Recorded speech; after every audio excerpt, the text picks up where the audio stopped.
Hezbollah was crippled, so Assad fell. And once he fell, the land route that connected this axis from Tehran to the sea, to Lebanon, was gone.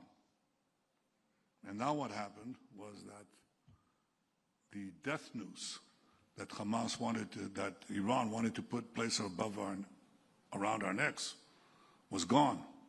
That was one of their vehicles to annihilate Israel. Remember, they chanted, "Death to America, death to Israel." To achieve death to America, they have to achieve first death to Israel, because we are America's front line here.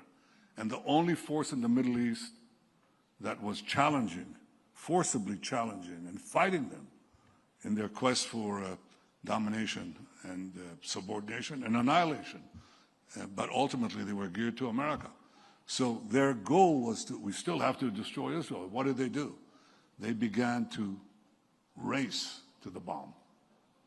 They already had enough enriched uranium, but you need the weapon around that uranium ball. And so they began to work secretly to activate their weaponization team, it's called in jargon, okay? We knew that if we didn't act, within a year they'd have one atomic bomb, possibly two. So we acted.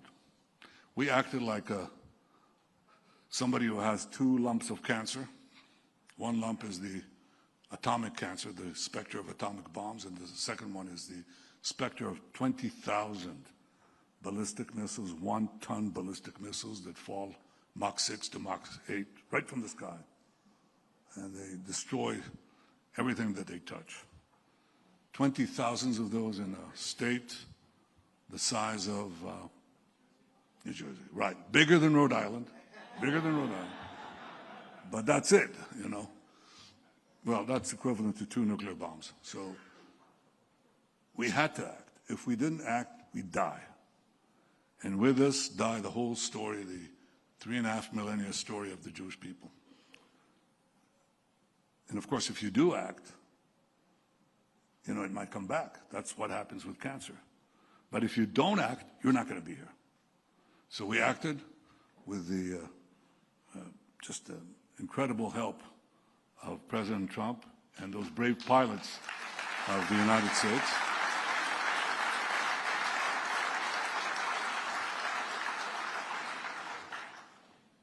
Our soldiers fought like lions. Our pilots just struck like lightning. And our alliance roared like thunder. And that did that.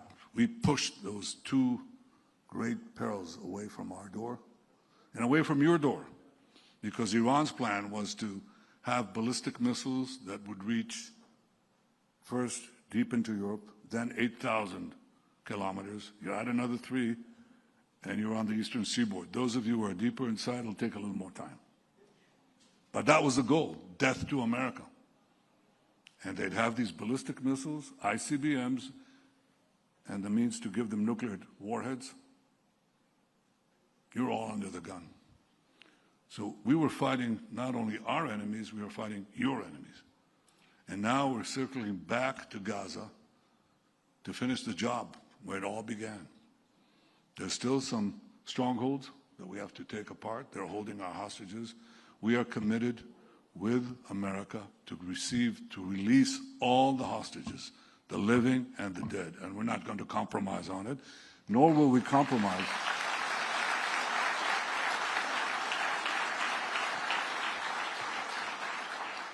Nor will we compromise on eliminating Hamas, because if Hamas is there, they'll regroup, they'll recover, they'll rearm, and as they vow, they'll do it over and over and over again. So this is where we are right now, on the verge of entering Gaza and defeating Hamas and liberating our hostages. This has not been easy, not for our brave soldiers, not for our brave Israeli public, but they withstood it no less effectively than the British people stood up in the Blitz. That's exactly what we had. but we also enjoyed the support of the United States. We enjoyed the support, and we enjoyed your support. You're the biggest delegation of legislators that have ever come to Israel, and I thank you for coming here to stand up with Israel.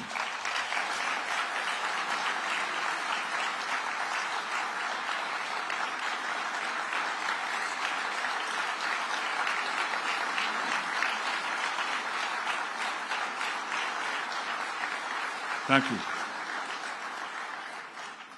Democrats and Republicans alike, we value and cherish your support. And there is an active effort to erode it. That effort to besiege Israel, not isolated as much as besiege Israel.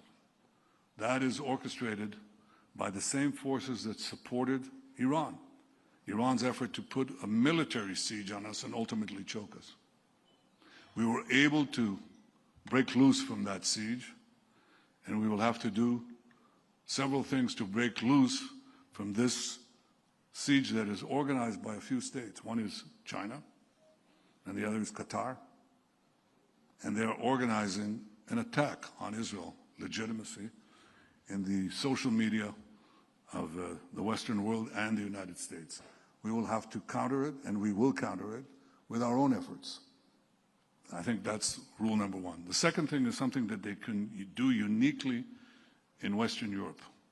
Western Europe has large Islamist minorities. They're vocal. Many of them are politically motivated. They align with Hamas. They align with Iran. They pressure the governments of Western Europe, many of whom are kindly disposed to Israel, but they see that they're being overtaken, really, by campaigns of violent protest and constant intimidation. And so they fall into this siege. And we can break this siege. I just said this in another meeting, and they said, oh, Israel is isolated. Israel can't break out of the siege. No, I said, we will. Some of them have stopped weapon component shipments. Can we get out of this? Yes, we can. We're pretty good at producing weapons. Like intelligence, we share both with the United States. A good chunk of your intel.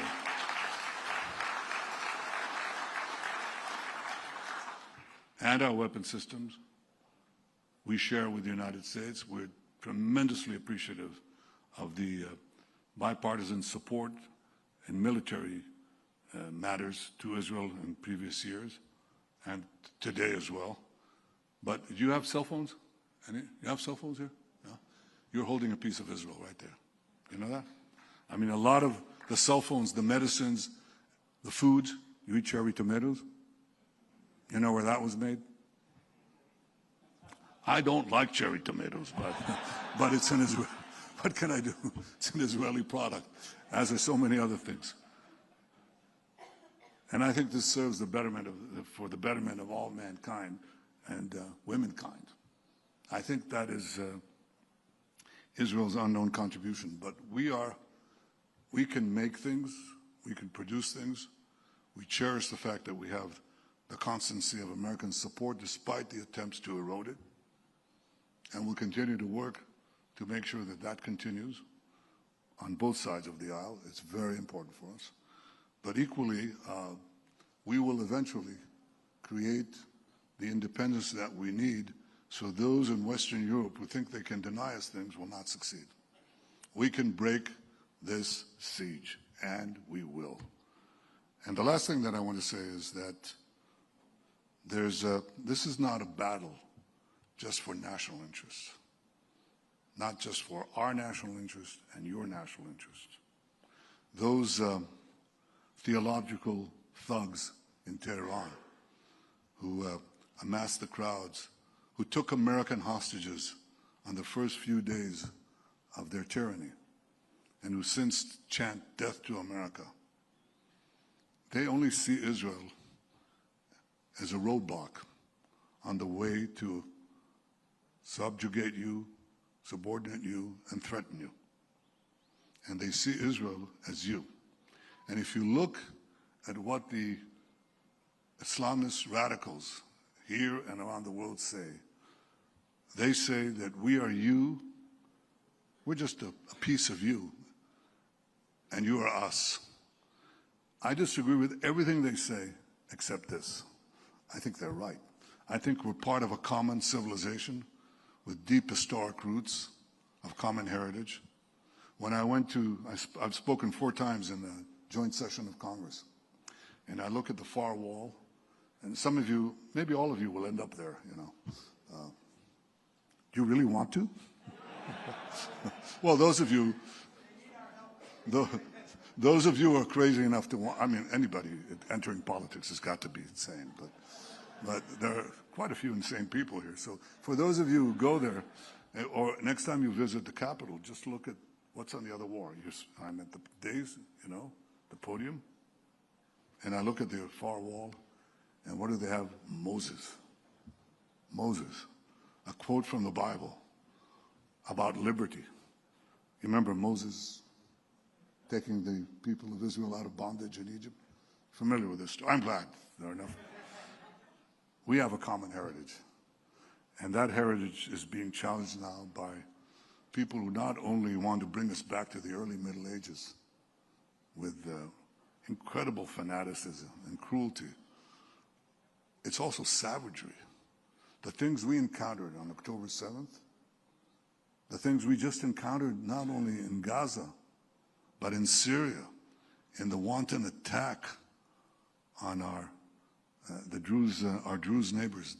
That's a non-Islamic sect, and they're living there in a mountain. And what they endured exceeded, in some cases, the horrors that we saw on October 7th. But what we saw there is what you saw on September 11th. It's the same thing. It's this raw savagery, the glint of murder. You know, those savages on October 7th, they had GoPro cameras, and they broadcast back in live broadcasts as they mauled babies. And the horrors that they did. So there's a glee, a horrible glee of death and the worship of a death cult there that is completely the opposite of the values that we hold dear. Life, liberty. What's the other one? I visited Monticello, Jefferson's place, and that's what I saw there. I saw Jefferson, who was well-versed in the Bible, spoke about the Holy Land, quoted the prophets. He understood the roots of our common civilization, as did the other founding fathers of America, as did Abraham Lincoln on his death date. He said that his one hope was to visit Jerusalem, come to the Holy Land, to see the place where our common heritage began and from which it will continue. I'm glad you are here to visit Jerusalem, to see the place of our common heritage and where our common civilization, well defended by our great alliance, will continue. Thank you for coming to Jerusalem. Thank you, all of you.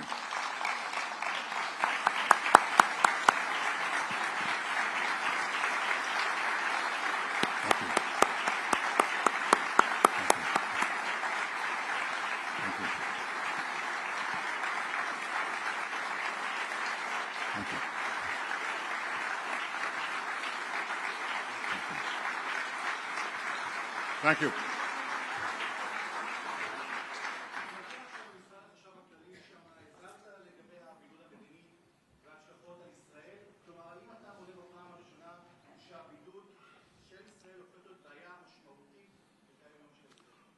קודם כל, הכוונה שלי היא להטלת מצור עלינו. כמו שהאיראנים הטילו עלינו מצור, וקיוו שהמצור הזה בעצם יכחיד אותנו. אנחנו פרצנו את המצור הזה, כולם רואים את זה. ואנחנו גם יודעים שיש עכשיו ניסיון של הטלת מצור על ישראל, על ידי גופים שונים ועל ידי מדינות שונות, בראשם קטר. קודם כל מצור תקשורתי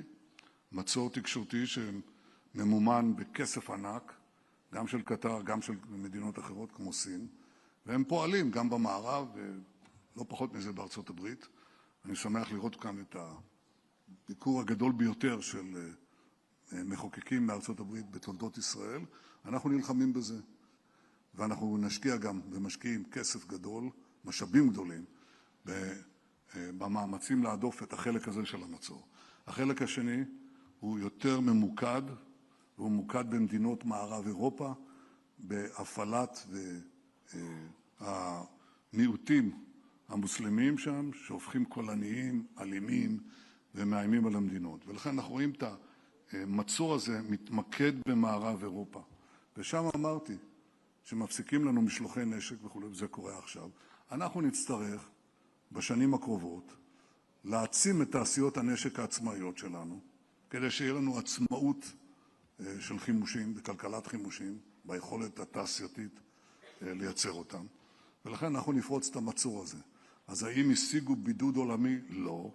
ארצות הברית איתנו, גם הרבה מדינות אחרות, אבל יש לנו בעיה ממוקדת כרגע במערב אירופה, ואנחנו פועלים ונמשיך לפעול להסיר את המצור הזה. כמו שהצלחנו עם המצור הצבאי, כך נצליח גם במצור המדיני.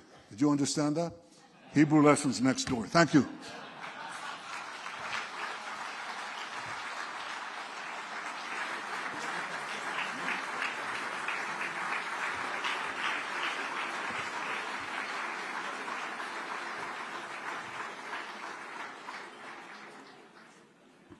Please be seated. Thank you, Prime Minister. It is now my privilege to invite the Minister of Foreign Affairs of the State of Israel, His Excellency Mr. Gideon Saar, to deliver his remarks.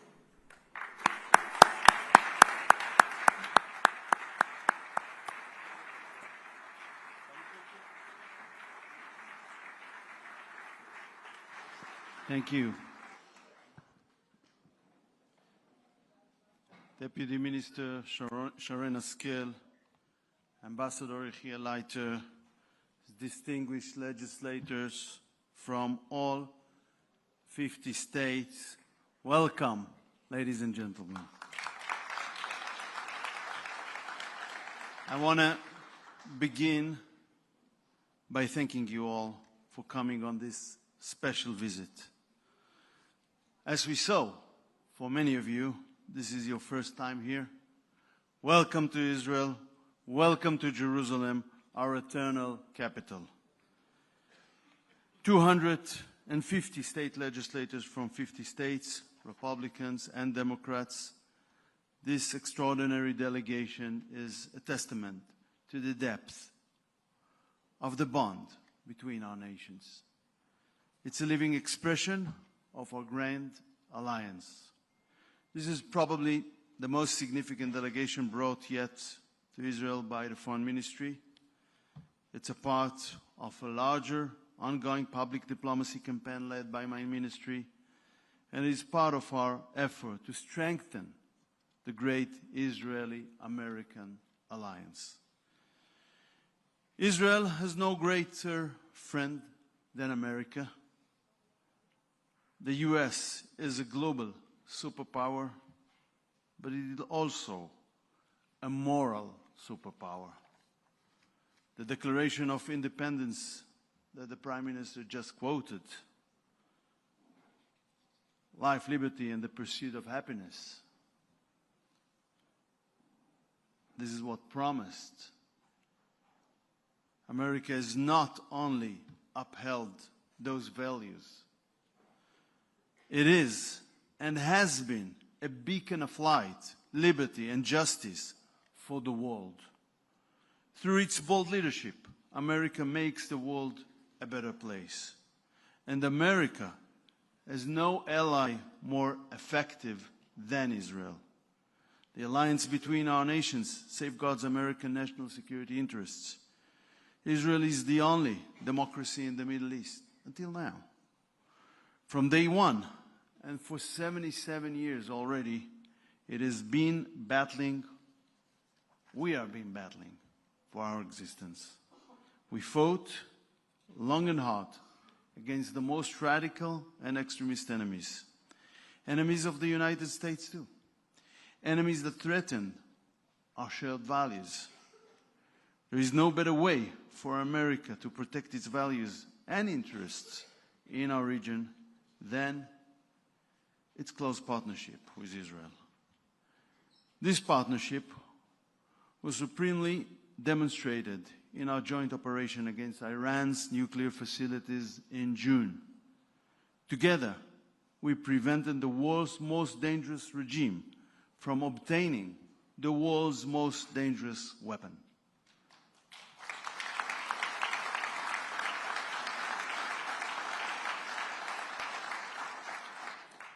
The greatness of the operation, led by Prime Minister Netanyahu and President Trump, reflects the greatness of American leadership in the world.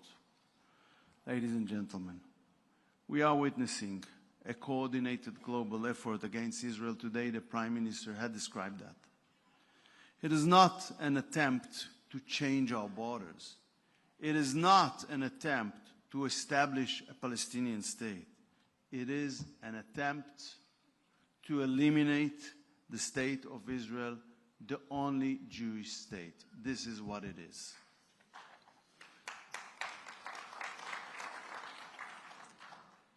Since Israel's birth, our enemies tried to eliminate us through different military means, wars, and terror from all kinds. All of these efforts failed time and again. When they met the iron will of the Jewish people to defend ourselves, to ensure our own existence, when military means failed, our enemies developed new tools. Their goal remained the same: eliminating the Jewish state. They turned to propaganda, political, legal, and economic warfare. Part of this well-oiled machine is the effort to boycott Israel through BDS and other means. The best answer against BDS until these days has been anti-BDS legislation by your state. You did it, and thank you for that.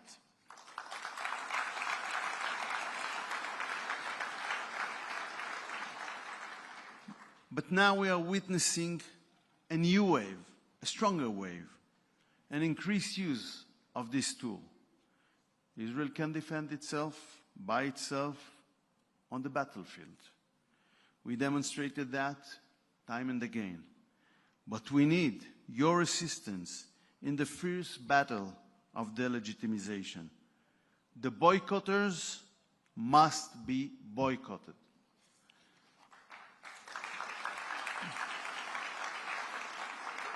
Those who delegitimize must themselves be delegitimized. The tools may be new, but the name of this campaign is very ancient. It is anti-Semitism. And its new form is the delegitimization of the State of Israel, the only Jewish state. Anti-Semitism was out of fashion after the Holocaust, but it has come back now stronger than ever.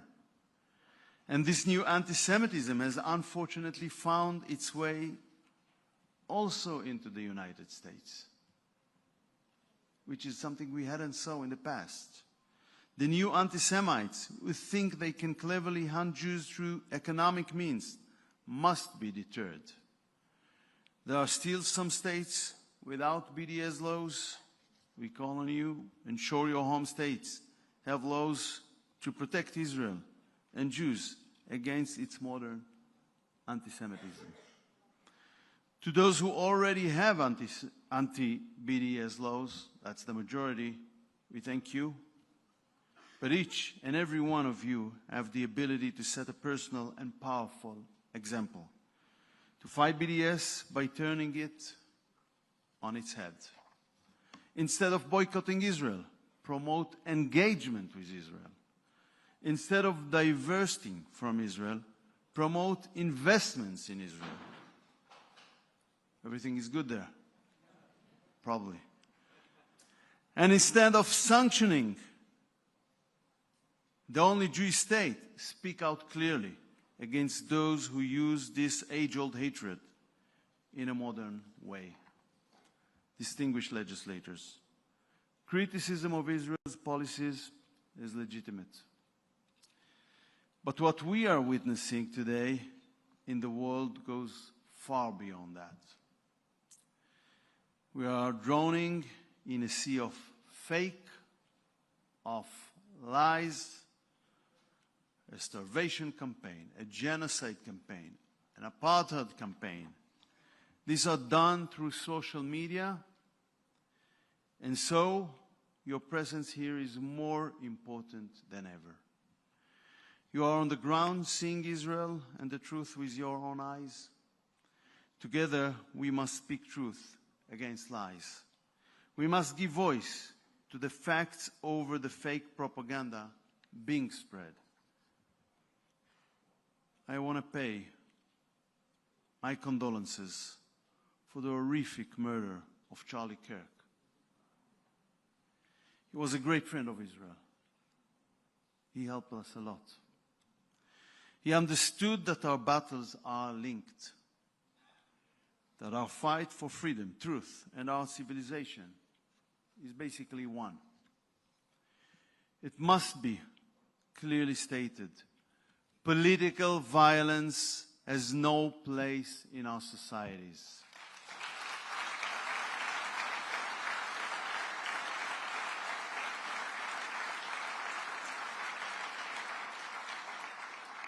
It threatens freedom, attempts to use violence and silencing to settle differences must be denounced.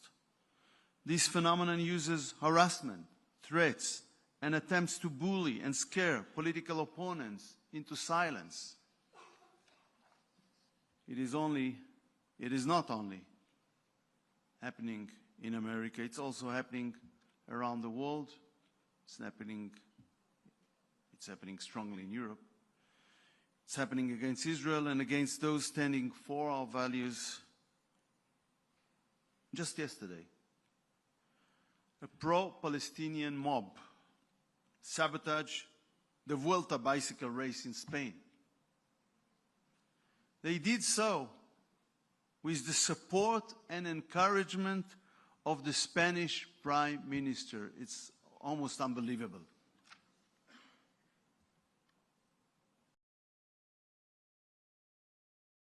Mr. Sanchez and his communist ministers encouraged violence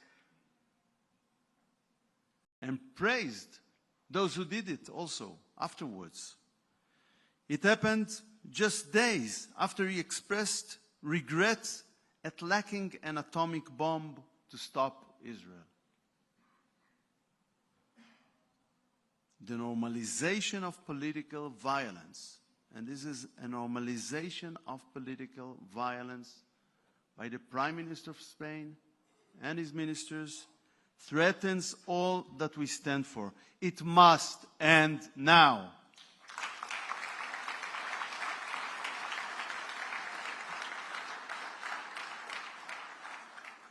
Ladies and gentlemen, your presence here together in Israel represents America at its best.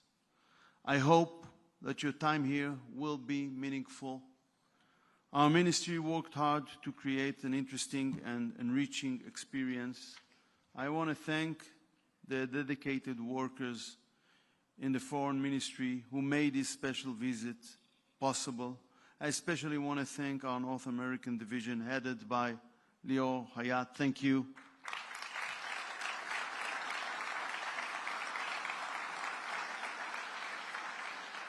But most of all, I want to thank you, the legislators, our dear guests. We are counting on your support. We are counting on your friendship, partnership, and leadership. We look forward to taking our great alliance to new heights. God bless America. God bless Israel. And as we approach the Jewish New Year, I wish you all a Happy New Year. Shana Tova. May it be a year of strength, truth, and hopefully of peace. Thank you all.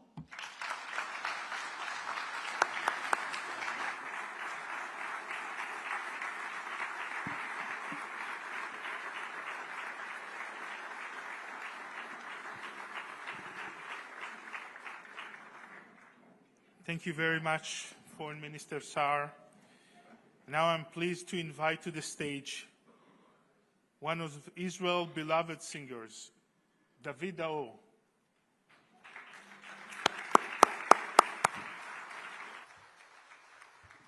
Thank you. Such a great honor to sing for you. Thank you for being good friends of Israel. Thank you.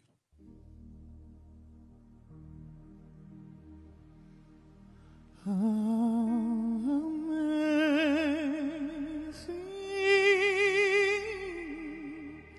grace,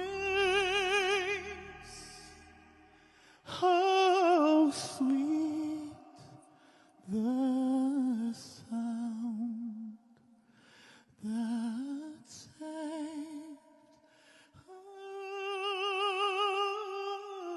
wretch like me.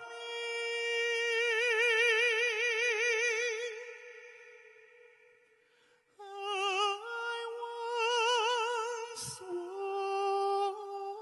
was lost, but now I'm found.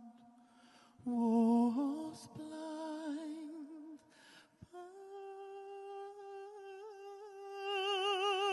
but now I see.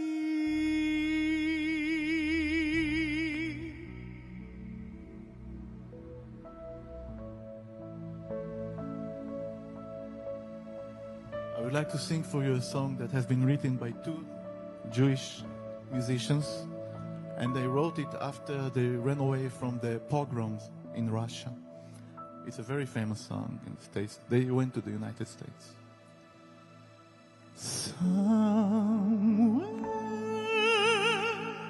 over the rainbow, way up high, there's a land that I heard of once in a lullaby.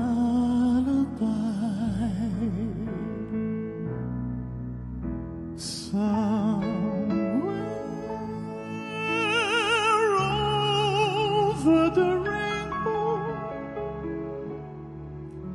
skies are blue, and the dreams that you dare to dream really do come true. Would you join me? Someday I wish upon a star and wake up where the clouds are far behind me, where troubles melt like lemon drops away above the chimney tops. That's where you'll find me.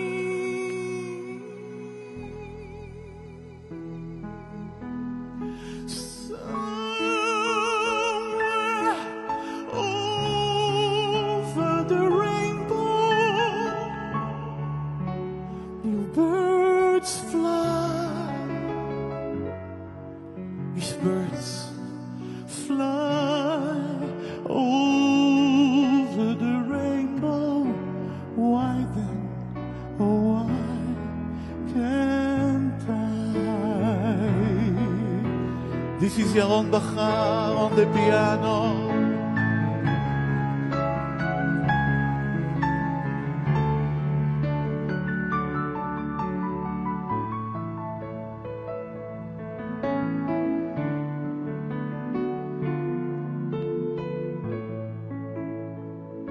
Together with me.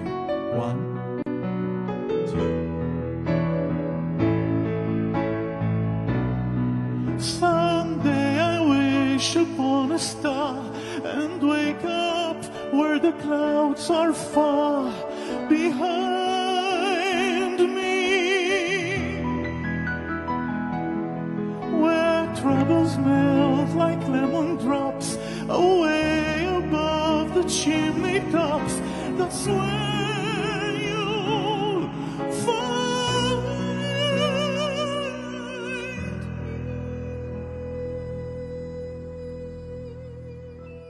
peace.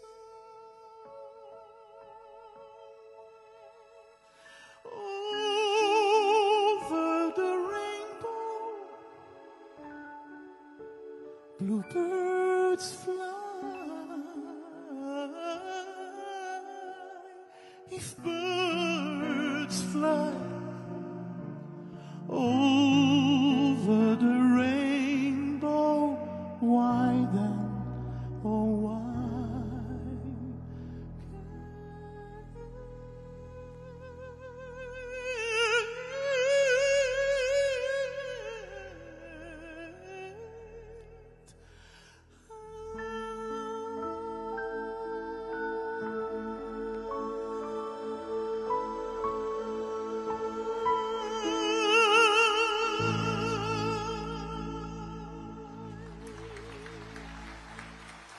Thank you so much. Thank you.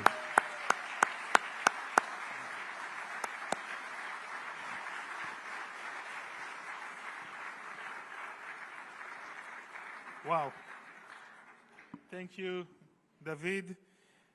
It's now my pleasure to invite the representatives of the 50 states, WION Israel delegation to deliver their remarks on behalf of the entire delegation. Lieutenant Governor of the great state of North Dakota, Michelle Stranden, and State Senator from the great state of Florida, Lori Berman. Thank you.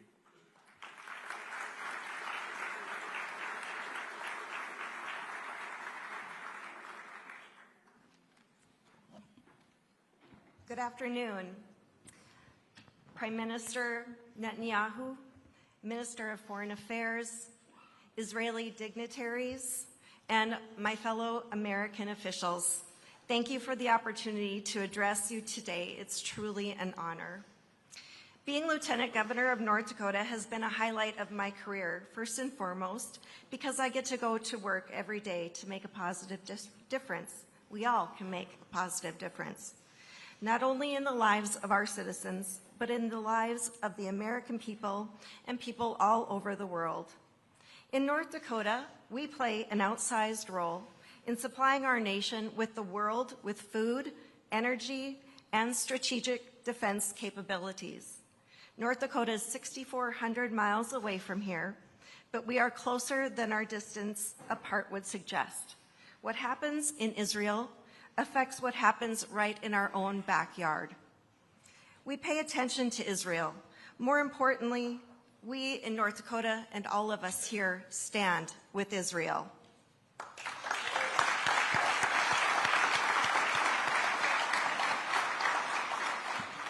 In the wake of the horrific massacre on October 7th, 2023, our governor, Kelly Armstrong, who was then serving as North Dakota's lone representative in Congress, voted to provide Israel with whatever support it needed.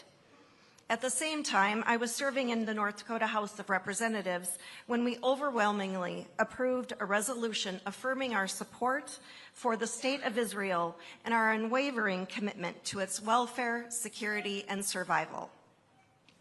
We recognized Israel's right to act decisively and unilaterally in self-defense to eliminate Hamas terrorist organization. And we resolved to support not only the people of Israel, but to ensure that Jewish Americans, like all Americans, are treated with dignity and respect. We wanted to let them know that we stand with the Jewish people.